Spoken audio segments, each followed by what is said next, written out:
My name is Claire Monroe, and at 33, I learned that my mother could end a marriage with one phone call, before it even started.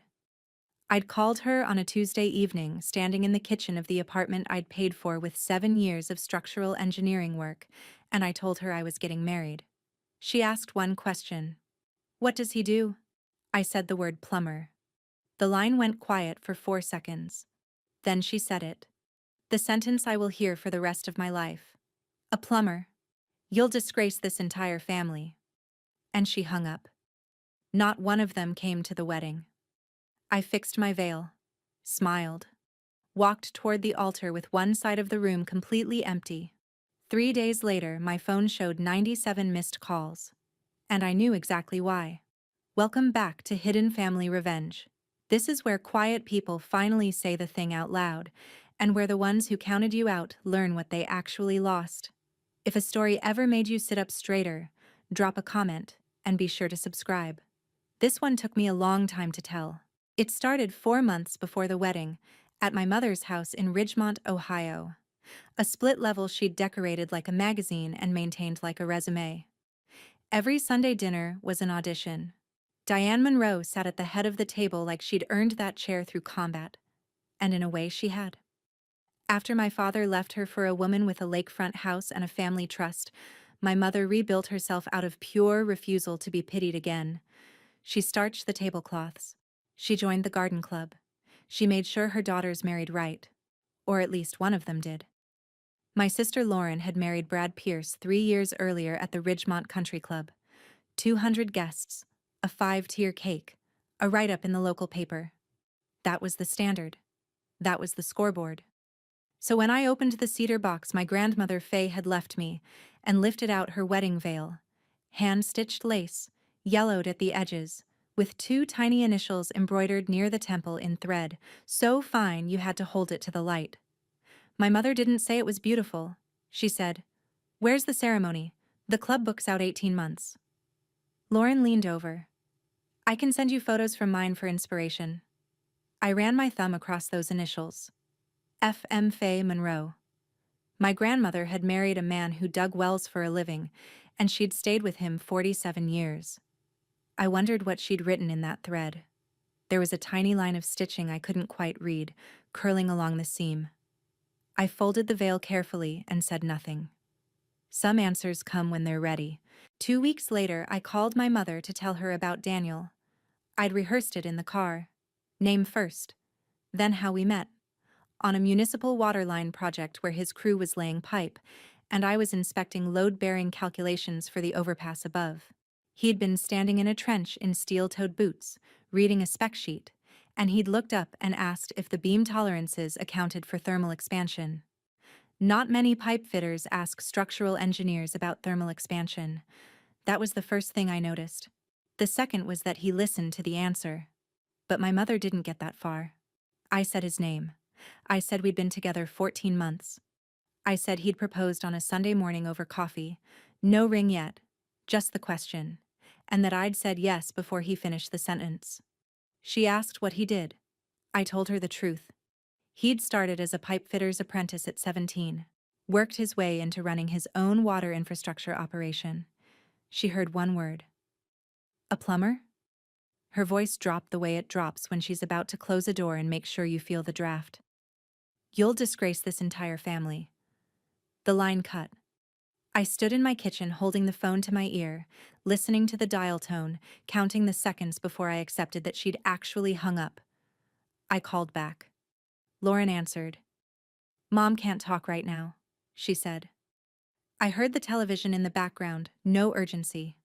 "She's upset, Claire. Honestly, I don't blame her."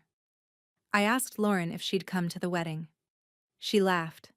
One short breath through her nose. "I'll call you back." She didn't. Lauren did call back, 4 days later, while I was reviewing load specs at my desk. She didn't say hello. "Mom's not coming," she said. "And honestly, Claire, I'd rather miss my own funeral than watch you do this." I set my pen down. I asked her if she'd met Daniel. She hadn't. I asked if she'd asked a single question about him. His work, his character, where he grew up, what he cared about.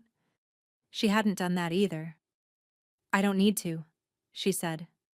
"I know what a plumber is." I hung up on her that time. It was the first time in 33 years I'd ended a call with my sister. That evening, I drove to Daniel's place. A 3-bedroom he'd bought outright, no mortgage, in a quiet neighborhood south of the city. The walls were clean, the furniture was solid. Nothing flashy. On the fireplace mantel, between a stack of trade journals and a framed photo of his crew, sat a small brass pipe coupling. Old, dull, about the size of a fist. I'd noticed it before, but never asked. That night, I picked it up. It was heavier than it looked. "What's this one?" I asked. Daniel was at the kitchen counter slicing bread. He didn't look up. "First thing I ever fixed that held," he said. "Crawl space in a duplex on Route 9. I was 17. The homeowner's pipes had been leaking for 2 months, and 3 guys before me couldn't get the joint to seal." He said it the way most people say they once tied their shoes. No drama, just a fact. I put the coupling back on the mantel and didn't ask how big his company was. It didn't seem like the right question. Not yet. My Aunt Ruth was the one who explained my mother. Ruth was Diane's younger sister, 64, retired school nurse, lived alone in a bungalow with a porch swing and no pretensions. She drove up the Saturday after I'd told the family, sat at my kitchen table, and drank 2 cups of black coffee before she said a word. Then she told me a story I'd only heard pieces of. When I was 5 and Lauren was 8, my father left. Not gradually. One Thursday he was at dinner. The next he was in a condo on the east side of town with a woman named Patricia, who owned a chain of dry cleaners and a house that made our split level look like a storage unit. Ruth said the town wasn't kind about it. Diane's friends whispered. The garden club went quiet when she walked in. One woman at church asked if Diane had seen it coming. Ruth's voice got low. "Your mother spent 5 years being the woman everyone felt sorry for. She swore, and I mean swore, Claire, on your grandmother's grave, that her girls would never be looked down on again. Lauren's wedding was her proof. Every orchid, every place setting, every photo in the Ridgemont Register. That was your mother saying, 'We made it. We're not the ones you pity anymore.'" Ruth set her mug down. "Now you're marrying a man who works with his hands, and to your mother, that's not a man. That's the whole town laughing at her all over again." I understood it then. Not forgave. Understood. My mother wasn't protecting me. She was protecting the version of herself she'd rebuilt out of tablecloths and country club invitations. I was just the wall she couldn't afford to let crack. I sent the wedding invitation into the family group chat on a Wednesday afternoon. The chat was called Monroe Family. My mother had created it 3 years earlier, the week of Lauren's engagement, and it had been active ever since. Birthdays, holiday plans, Lauren's vacation photos, my mother's garden club updates. I posted a photo of the invitation, cream cardstock, simple font, Daniel's name and mine, the date, the small chapel on Sycamore Street. I typed, "We'd love to have you there." The message showed as delivered, then read, by Lauren at 4:12 p.m., by my mother at 4:14, by Brad at 4:21. No one replied. Not a word. Not a thumbs up. Not even a question mark. I watched the chat for 2 hours. Nothing. The next morning, I opened it again and noticed something odd. The chat had gone completely silent. No new messages at all, which was unusual for a thread that normally pinged 6 or 7 times a day with Lauren's kids' photos or my mother's dinner plans. It was as if they'd stopped talking, or stopped talking where I could see it. I told myself I was being paranoid. I put the phone down and went to work. But that silence, that specific, sudden, total silence, sat in my chest like a stone I couldn't cough up. It stayed there for weeks, heavy and round and smooth, and every time I picked up my phone and saw that empty thread, I felt it shift. I didn't know yet what they were saying in a different chat. I'd find out at the worst possible moment, sitting across from my mother with a fork in my hand and my sister's phone glowing on the table. Brad Pierce was the kind of man who introduced himself by his company name. Brad Pierce, Pierce Builders. He'd say it at barbecues, at Lauren's kids' birthday parties, at the grocery store if someone stood still long enough. He ran a mid-size commercial contracting firm that did strip malls and office park renovations, and he wore it like a badge that said he'd made it past the trades and into the real game. 2 months before the wedding, Lauren hosted a dinner and made a point of inviting me. "So we can talk like adults," she said, which meant so Brad could talk and I could listen. He waited until the main course. "Look, I get it," Brad said, leaning back in his chair with a glass of wine he couldn't quite afford. "Trades are fine. Somebody's gotta unclog toilets. But there's a difference between the guys who swing wrenches and the guys who sign the checks, you know?" He looked at Daniel's empty chair. I'd come alone. Like it proved his point. "I'm just saying, Claire, it's not about money. It's about trajectory." What Brad didn't mention was that Pierce Builders had lost 2 major bids that quarter. What he didn't mention was the credit line he'd extended twice, or the equipment loan coming due in 60 days. I knew because I worked in construction, not his sector, but the world is smaller than people think, and contractors talk. The man sitting across from me in a pressed shirt, explaining the difference between wrenches and checks, was 3 bad months from needing someone with a bigger operation to throw him a subcontract. He just didn't know yet whose operation that would be. My mother called a few weeks after the engagement. No congratulations. No questions about the man I was going to marry. She opened with a suggestion. "When people ask what he does," she said, "you could say he's in infrastructure engineering. It's not a lie. It's just cleaner." I was in my car in the parking lot of a job site, eating a granola bar. I said no. She didn't pause. "Claire, I'm trying to help you. You don't know what people say. I hear it. At the salon. At book club. Diane's younger one is marrying a plumber. Do you know what that does to me?" I said I did know. I said it did the same thing to her that it did when Dad left. It made her feel seen, and not in the way she wanted. The silence on the line could have frozen a river. "I just won't have this family disgraced twice," she said. There it was again. Disgrace. The same word, the same weapon, aimed at the same place. She wanted me to sand the truth down until it fit in her display case. Infrastructure engineering instead of pipe fitter. Something she could say at book club without her voice tightening. I told her I wouldn't lie about the man I was marrying. She said I was being selfish. I said I'd rather be selfish than ashamed of a man who'd never done anything to earn shame. She hung up. The call lasted 4 minutes. When I got back to the job site, one of the foremen asked if I was all right. I said yes. I wasn't sure that was true, but I knew I was closer to all right than I'd be if I'd said yes to my mother. Lauren posted vacation photos that spring. Hilton Head, a beachfront rental, matching outfits for the kids. The captions were careful.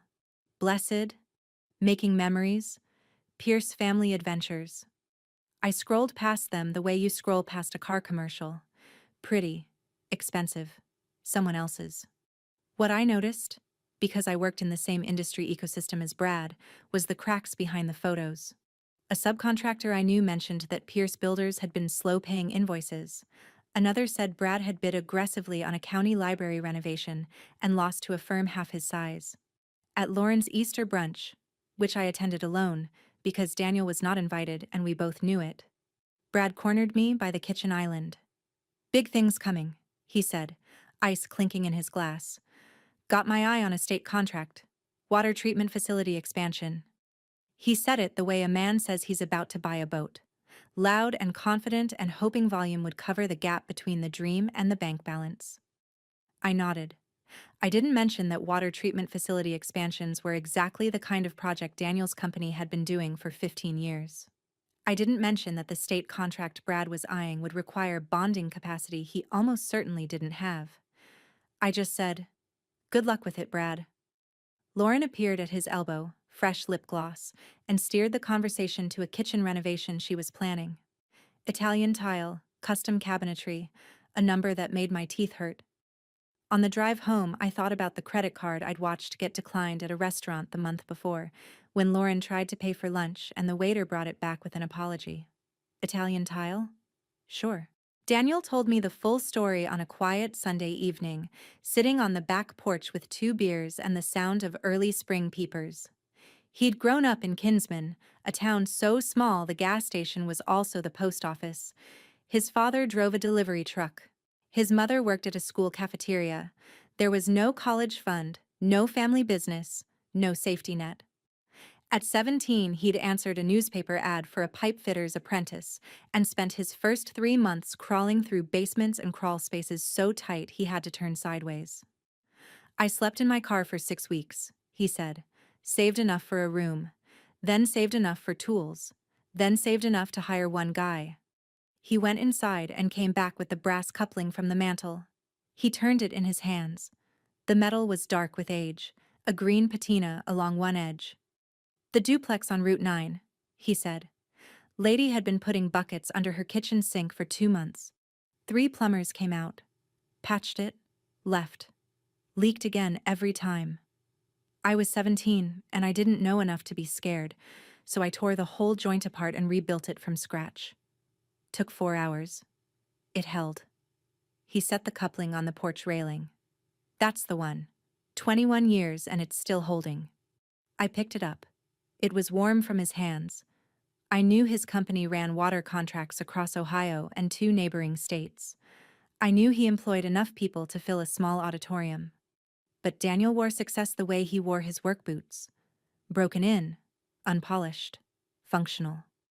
The number on his balance sheet had never once been the reason I reached for his hand. In the weeks before the wedding, Daniel started taking calls after dinner, stepping onto the porch, speaking in the low, careful voice he used when numbers were large and timelines were tight. I caught fragments through the screen door. Multi-state, federal allocation, the announcement.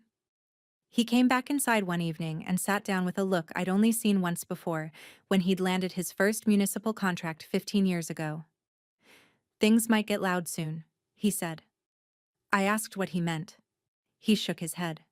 Not secretive, just cautious. I don't want to jinx it, but if it goes through, you'll hear about it. I let it sit. Daniel wasn't a man who made noise before there was something to make noise about, and I'd learned to trust the rhythm of how he shared things, slowly, precisely, when the facts were final. Meanwhile, the local news ran a segment I barely noticed at the time. A reporter standing in front of a water treatment plant, talking about aging infrastructure across the Midwest, pipes installed in the 1950s reaching the end of their lifespan, federal modernization dollars flowing into public-private partnerships. The question, the reporter said, is which private firms are positioned to handle projects of this scale? I was folding laundry. I glanced at the screen and went back to matching socks. The segment ended with a statistic. 43% of Ohio's municipal water systems needed upgrades within 5 years. I thought about Daniel on the porch, talking about multi-state timelines, and I felt something shift. Not alarm, not excitement, but the quiet awareness that a very large thing was moving toward us, and the only people who didn't see it coming were the ones who'd never bothered to look. Brad lost the state contract 2 weeks before the wedding. I heard about it through the construction grapevine before Lauren posted a single word. A colleague mentioned at a project meeting that Pierce Builders had been passed over for the water treatment facility expansion Brad had been chasing for months. The contract went to a firm with better bonding capacity and deeper municipal experience. Brad's firm didn't even make the shortlist. That same week, Lauren canceled her kitchen renovation. She told Instagram it was a design change, but a mutual acquaintance told me she'd returned the Italian tile deposit. Brad took a short-term loan against equipment he still owed money on. The man who'd sat across from me explaining the difference between wrenches and checks was now leveraging his wrenches to cover his checks. I didn't feel satisfaction. I felt the grim recognition that comes from watching someone's scaffolding start to sway.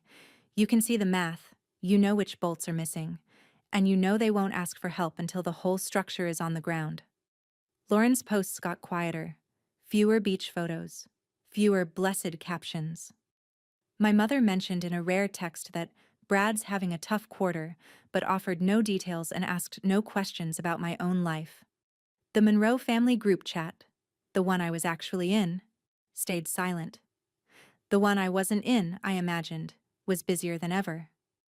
But I had other things on my mind. A wedding in 2 weeks, with a guest list that was getting shorter on one side, and a groom who'd spent every evening that week on the porch talking quietly about something he wasn't ready to name. The week before the wedding, my mother invited me to lunch. Just me. Girls only, she said, as if Daniel's exclusion were a fun tradition and not a deliberate one. She picked a restaurant in Ridgemont, the kind with cloth napkins and a wine list she'd memorized. Lauren was already seated when I arrived, phone face down on the table beside her bread plate, the screen lighting up every few seconds with notifications she kept glancing at and ignoring. My mother ordered for the table without asking. Salads, sparkling water, a tone that said, "We're going to be civilized about this." For 20 minutes, she talked about Lauren's kids, a neighbor's divorce, a woman at the salon who'd gained weight. She did not mention Daniel. She did not mention my wedding. She did not ask about my work. Then she folded her hands and said, "Claire, I want you to know the door is always open. When you're ready to come to your senses, to really come to your senses, we'll be here." I asked her what "come to your senses" meant. She tilted her head. "You know what it means." Lauren looked at her plate. Her phone buzzed again and the screen lit up. A notification from a group chat I could see at an angle. The name of the chat had a red heart emoji after it. The phone was 4 inches from my hand when Lauren excused herself to the restroom. She left it right there, screen still on, still glowing. I should have looked away. Instead, I looked down. What I saw in the next 8 seconds changed every conversation I'd have with my family for the rest of my life. But Lauren was already pushing back from the table, so I held still and waited. The chat was called Monroe Family. Same name as the one I was in. Different chat. Different members. My mother. Lauren. Brad. Not me. The preview showed the last several messages stacked on top of each other, and in the 8 seconds before the screen dimmed, I read enough to feel the floor shift. Lauren had written, "She's actually going through with it, LOL." My mother had replied, "A plumber. In front of people. I can't even say it at book club." Brad, "Give it 18 months. I'll take that bet." Lauren, "Under. Way under." Then my mother, the last message visible. "We don't even know what he really does. She's throwing away everything I built for this family over a man with a wrench." I set my water glass down carefully. I did not pick up the phone. I did not screenshot it. I didn't need to. Every word was already burned into the back of my skull, sharp and permanent. The way certain sentences become part of your skeleton the moment you hear them. 18 months. A bet. A man with a wrench. I waited for it to hurt, and it did, but differently than I expected. It wasn't the white-hot anger I'd felt when my mother hung up. It was colder, clearer, like reading a blueprint and finally seeing the structural failure you'd been looking for. Right there, obvious, load-bearing, and not fixable with patching. Lauren came back from the restroom, picked up her phone without glancing at it, and smiled. "So, what did I miss?" My mother laughed. I cut my salad into very small pieces and finished the meal. I smiled at every appropriate moment. I drove home without turning on the radio. The silence was enough. I told Daniel that evening. He was at the kitchen table reviewing project bids, reading glasses on, a pen behind his ear. I sat across from him and described what I'd seen. The parallel chat, the bet, the phrase, "a man with a wrench," my mother's line about not knowing what he really does. Daniel took off his glasses. He looked at me for a long moment. Then he reached across the table and held my hand, said nothing for 30 seconds, and when he spoke, it was quiet. "What do you want to do?" I'd been asking myself that question since the drive home.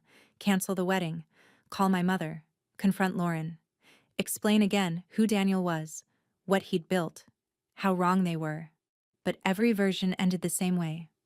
Me, auditioning for people who'd already decided I was the disappointment. I was done. "Nothing," I said. "I'm done auditioning for people who already cast me as the understudy." Daniel squeezed my hand. He didn't offer to fix it. He didn't suggest I call Lauren or write a letter or try one more time. He didn't tell me they'd come around. He just held on. That night, lying in bed, I stared at the ceiling and thought about the brass coupling on the mantel. The first thing that held. 21 years. My mother's approval had never held. My sister's loyalty had never held. The only things in my life that held were the things I'd built myself. My career, my apartment, my judgment about the man sleeping next to me, and a brass pipe fitting from a duplex crawl space on Route 9 that a 17-year-old kid had refused to give up on. The wedding was in 6 days. I was going to walk down that aisle if I walked alone. The wedding was on a Saturday in late April. Small chapel, white walls, wood pews, afternoon light through plain glass windows. Daniel's side filled easily.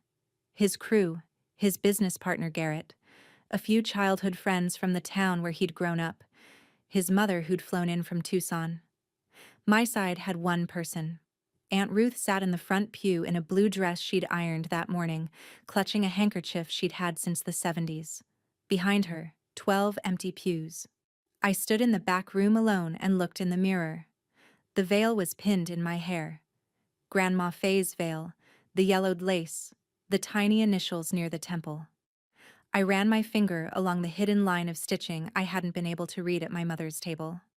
Now, in the brighter light, I could make out 3 words, hand-stitched so small they were almost invisible. Choose who stays. That was it. 3 words from a woman who'd married a well-digger and never once apologized. I adjusted the pins. I smoothed the lace over my shoulders. I looked at my own face and decided it was enough. The chapel coordinator knocked and said they were ready. I walked down the aisle with no one to give me away, and no one to pretend the empty pews didn't matter. Aunt Ruth was crying before I reached the altar. Daniel was standing there in a gray suit he'd bought that week, and when I got close, he whispered, "You showed up." I whispered back, "So did you." We said our vows in front of 41 people, only one of whom shared my last name. The ceremony lasted 22 minutes. It was the best day of my life. I stood at that altar with one empty side of the room, and I want to say this to whoever's listening. The people who refuse to show up always have a reason that sounds like you, and never is. If you've ever walked toward something good with an empty chair behind you, you're not alone here. Stay with me. Comment, "I walked anyway." And let's keep going.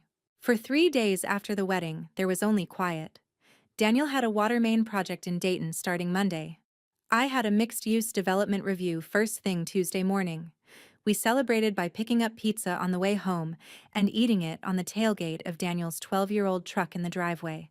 Sat in the dark with our legs hanging over the edge and the cardboard box between us, and I thought, this is exactly right.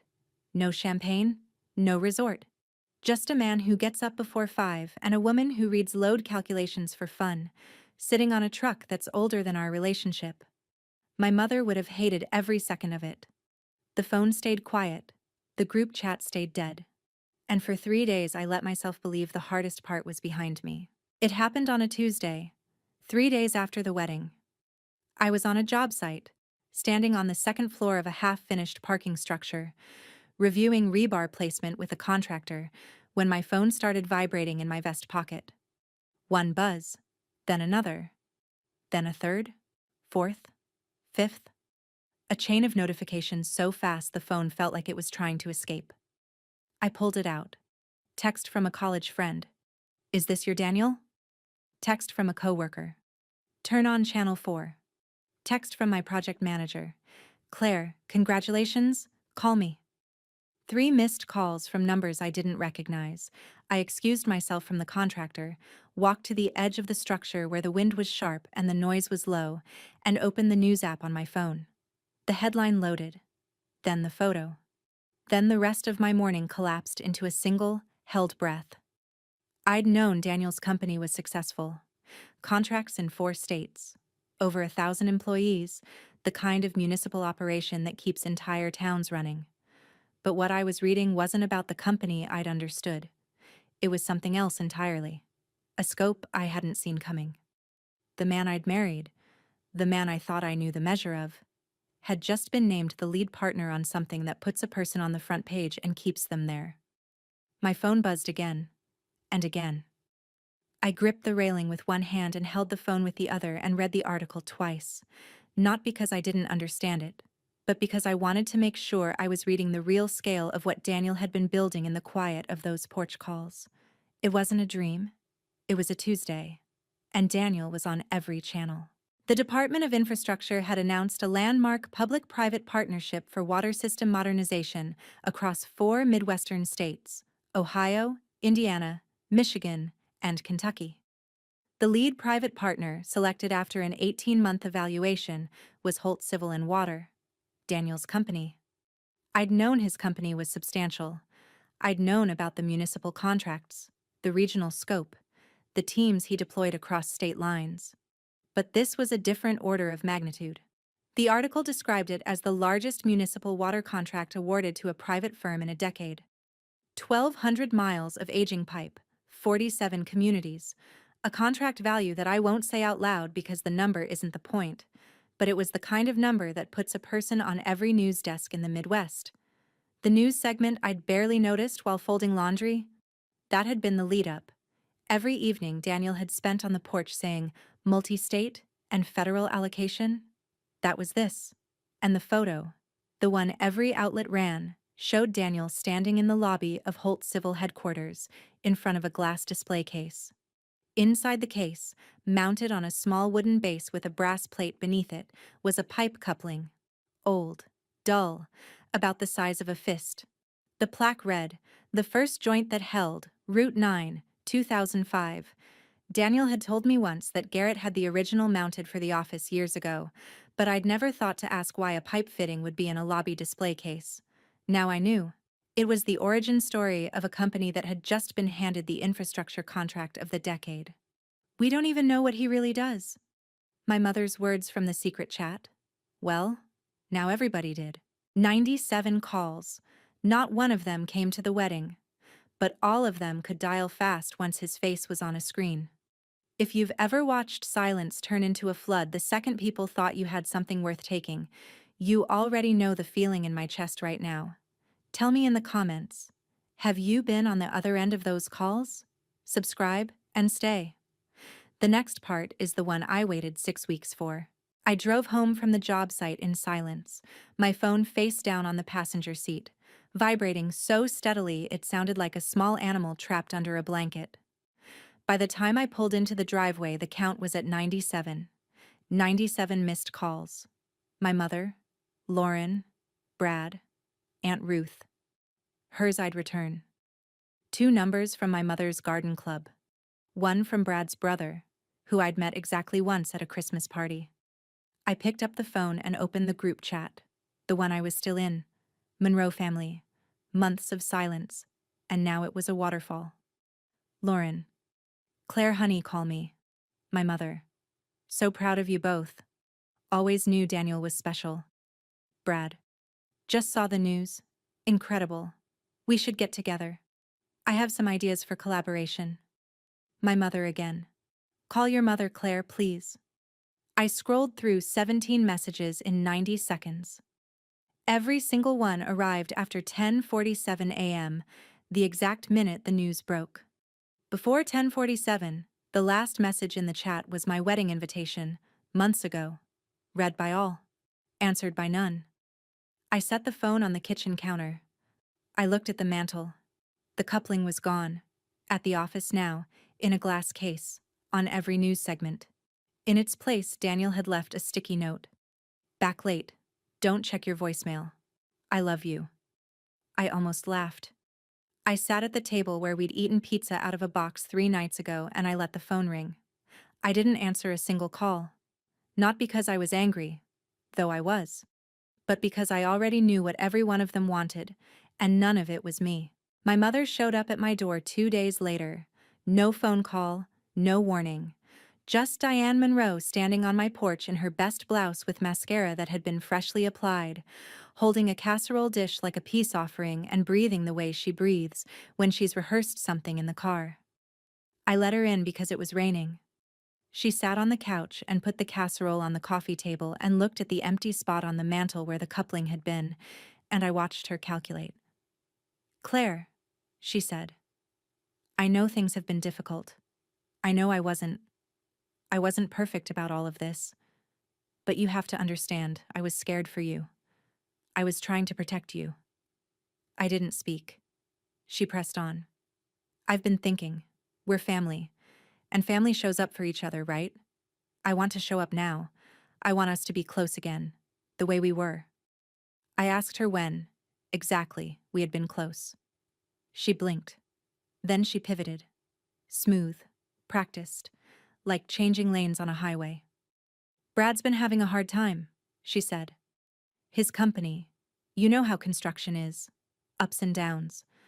I just thought, now that Daniel's in such a good position, maybe there's a way for them to work together. Brad has 20 years of experience. It would be good for everyone." There it was. The casserole wasn't an apology. It was an invoice. She hadn't come because she missed me.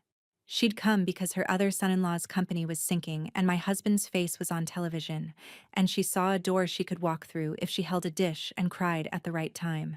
Lauren came next, the following weekend. She texted first. A long message full of words she'd never used with me before. "Thinking of you. So happy for you. We should grab coffee, just us." She signed it with a heart emoji. The same heart emoji from the group chat I wasn't supposed to know about. Over coffee, Lauren was warm in a way that felt like putting on a coat that didn't fit. She complimented my hair. She asked about my work, for the first time in years. She mentioned how proud she was of Daniel. Then, casual as weather, she said Brad had put together a capabilities packet for Holt Civil. "Nothing formal?" she said. "Just an introduction. His crew does excellent finish work. It could be a great fit for the residential portions of the water project." I stirred my coffee. "You said you'd rather miss your own funeral than come to my wedding." Lauren flinched. She recovered fast. She'd always been fast. "I was upset, Claire. I didn't mean it. You know how I get." I did know how she got. She got exactly the way our mother got, saying whatever would close the sale and rewriting the past to make the transaction feel like love. "We're family," she said. "Family helps family. Family helps family."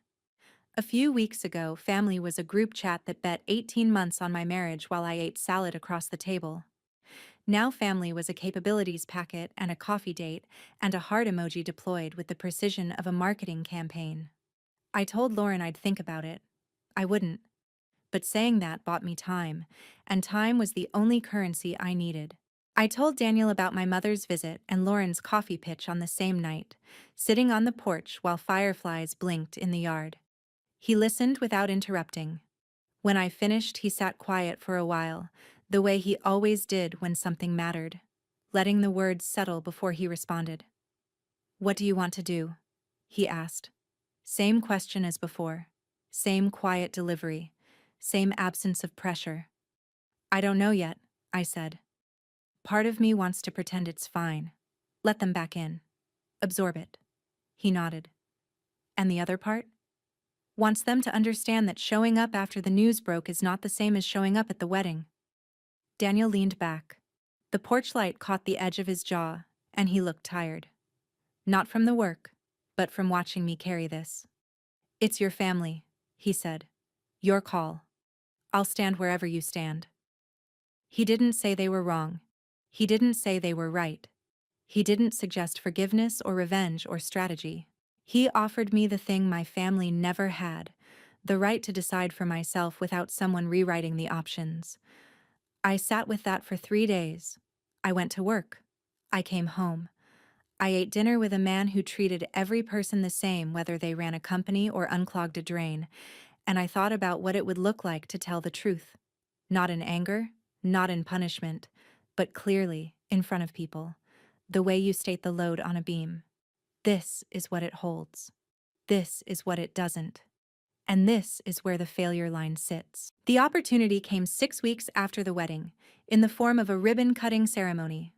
Holt Civil and Water was launching the first phase of the modernization project, a water treatment upgrade in a small Ohio town 30 miles south of Ridgemont. The event was public. Local press, 3 city council members, the mayor, a few state representatives, Daniel's team, community members. Garrett had organized it. When I saw the guest list, I noticed my mother's name wasn't on it. Lauren's wasn't either. Neither was Brad's. "They'll come anyway," I told Daniel. He looked at me over his reading glasses. "You think?" "I know." And I did. Because the event was mentioned in the Ridgemont Register, a small item about local businessman Daniel Holt. And because Brad's company worked in commercial construction in the same county, and because my mother read the register the way generals read field reports. Diane called on Thursday. "We'd love to come support you," she said, her voice bright and public, as if she were already at the event. Lauren texted, "Brad would love to say hi to Daniel. Just a quick hello." I didn't respond to either. I didn't need to. They'd come. They'd dress up. They'd stand near Daniel and smile for any camera that happened to be pointing in their direction. And then, when the moment was right, they'd ask for something.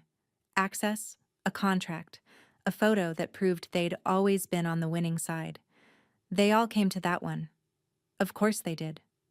My mother in pearls, Lauren in heels too high for a construction site, Brad in a blazer with a Pierce Builders card in his pocket. And I knew exactly what I was going to say. The ribbon cutting was at 10 in the morning on a Saturday in early June. The site was a cleared lot next to the old water treatment facility, a podium, a row of folding chairs, a red ribbon stretched between 2 poles. Press vans from 2 local stations and the Ridgemont Register. Garrett stood near the podium checking the microphone. Daniel was in a suit, the same gray suit from our wedding, talking to the mayor.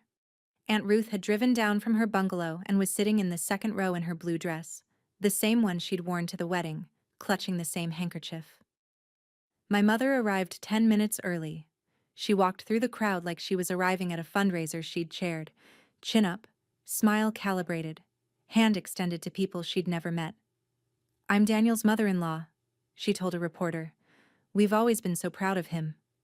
The reporter wrote something down.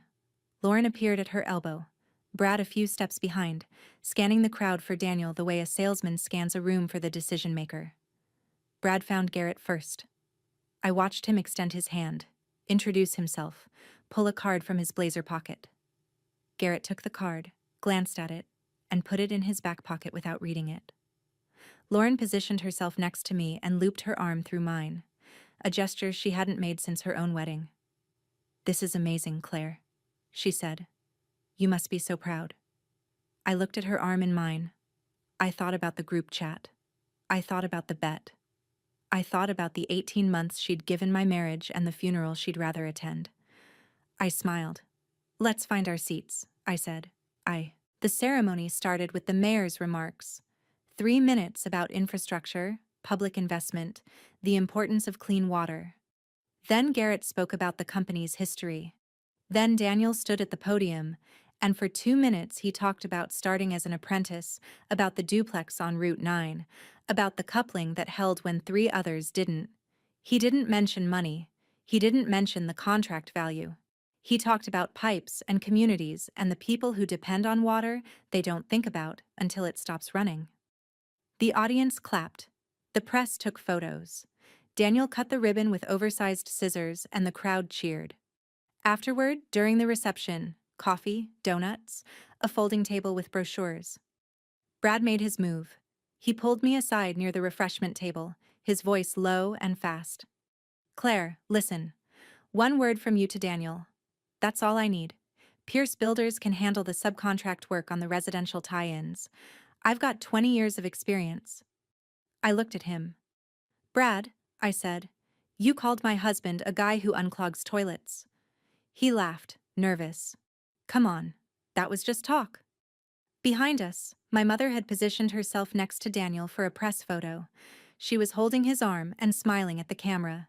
The same smile she used for garden club portraits, polished and practiced and completely empty. A reporter nearby turned to me. She had a notepad and a recorder. "Mrs. Holt, could I ask you a couple of questions?" I said yes. She asked how it felt to see Daniel's company recognized at this level. Then she asked the question that opened the door I'd been waiting to walk through. Did your family always know about the scale of Daniel's work? I looked at the reporter. I looked at my mother, still holding Daniel's arm. I looked at Lauren, standing 3 feet away with her phone out, recording for Instagram. I looked at Aunt Ruth in the second row, who had come to the wedding and the ribbon cutting and every moment in between without being asked and without conditions. Then I answered. My family was invited to my wedding, I said. My voice was even, conversational.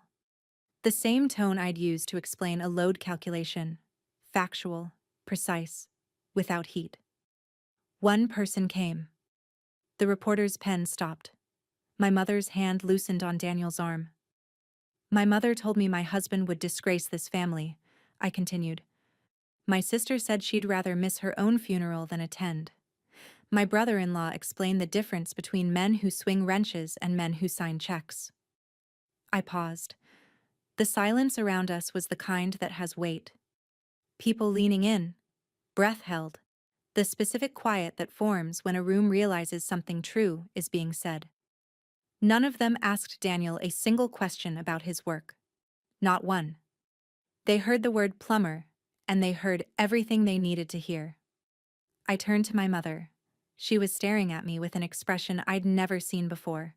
Not anger yet, not tears yet, but the look of someone who just realized the ground they were standing on wasn't as solid as they'd thought. You said a plumber would disgrace this family, I said to her. So tell me, Mom, which one of us disgraced it? The words left my mouth the way a beam settles into its final position. No force, no strain, just gravity doing what gravity does.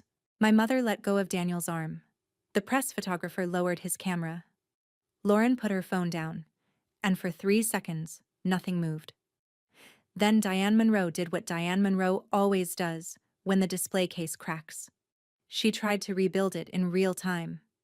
Claire, she said, her voice cracking in that precise, practiced way. You don't understand what I went through. Everything I did was to protect this family, to protect you. Tears appeared.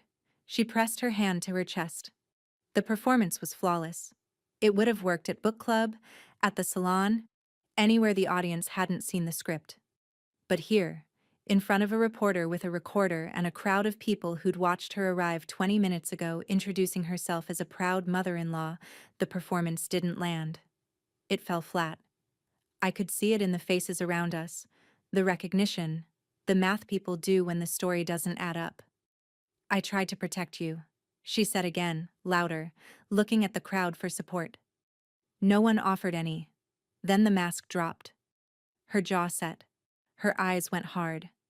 After everything I sacrificed, she said, her voice no longer cracking but cracking anyway, in a different way, the real way. After everything I gave you, and this is how you repay me? In front of cameras? In front of strangers? I didn't raise my voice. I said, Daniel chooses his own partners.